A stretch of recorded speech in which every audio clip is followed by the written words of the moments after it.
This kitchen design is anti-collaborative. This is a galley-style kitchen, and it's modeled in part after the Frankfurt kitchen, created in 1926 by Austria's first female architect, Marguerite Schütte-Lehoczky. Her goal was to legitimize domestic work by applying the principles of the factory to the home. Basically, how do we make this super efficient so that a singular woman can operate this space? There were a lot of good things that came from her work. Women had a more ergonomic space to cook and to clean, but the underlying assumption was still that it was a singular woman meant to operate this space and do all of the cooking necessary for a household.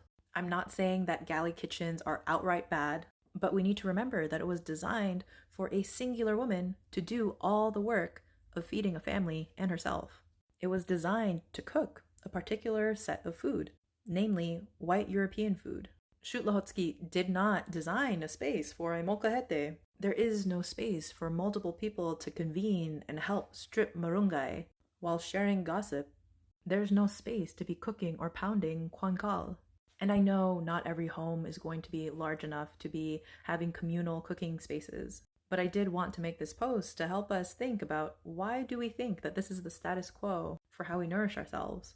And does it have to be the work of a singular person to do so? I was inspired to make this post while reading this book, After Work, A History of the Home and the Fight for Free Time by Helen Hester and Nick Srnicek. And I don't think the authors are arguing that spaces like these are fundamentally bad, but the authors are encouraging readers to imagine even beyond something like this.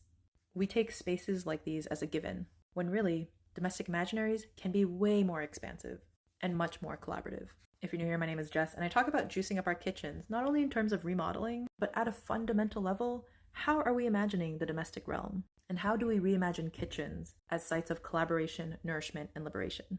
It might sound funny, but if you like this stuff, please do not follow me. I want to show up on your FYP, and that happens if you like or comment or bookmark. So please do one of those. Do not follow me, but I do have a newsletter, and I would love to see you there. Let me know in the comments your thoughts on galley-style kitchens.